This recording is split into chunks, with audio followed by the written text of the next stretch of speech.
that's right, triple. Bloody triple. Let's begin.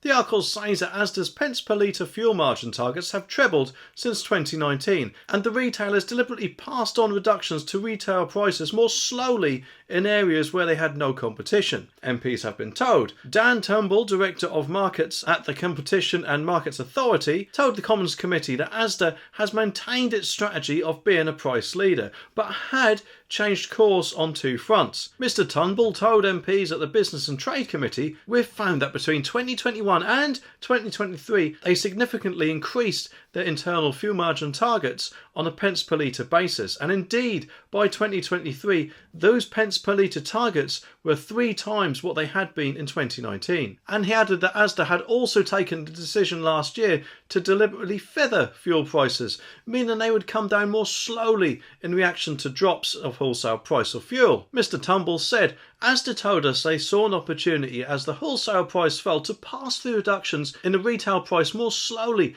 than they previously would have done.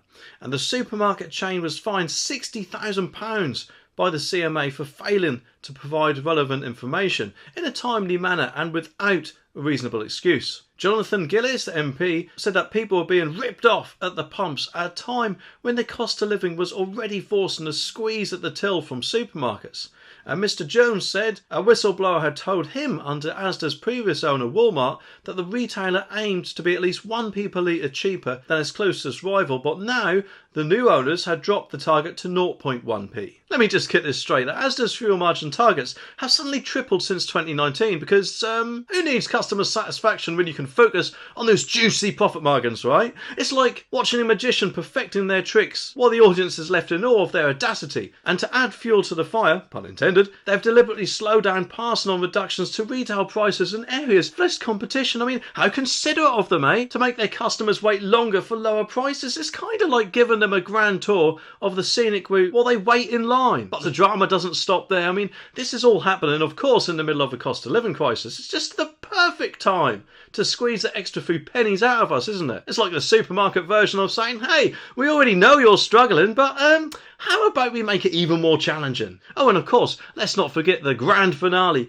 Asda has been fined a hefty £60,000 by the Competition and Markets Authority for failing to provide relevant information promptly. It's like a student trying to come up with the excuse after getting caught red-handed. There's another twist to the plot because under Asda's previous owner Walmart, they aim to be, of course, the cheapest. Of course, it seems like the new owners want to give us nothing more than a swift kick in the gonads because it just seems they're thinking of their profit margins rather than anything else. And do you know what? In the midst of this, I can't help but wonder if Asda should probably hopefully do the right thing, in my opinion, and offer a discount to their customers as some sort of apology for their shenanigans. You know, it'd be kind of like the supermarket version of saying, "How bad, I'll tell you what, let's make it up to you," with something a little bit more special. Let's just hope that Asda finally realises that their customers are more than just wallets and starts putting their customers before their profit margins. Although, to be honest, I've got a feeling we might be in for a long wait.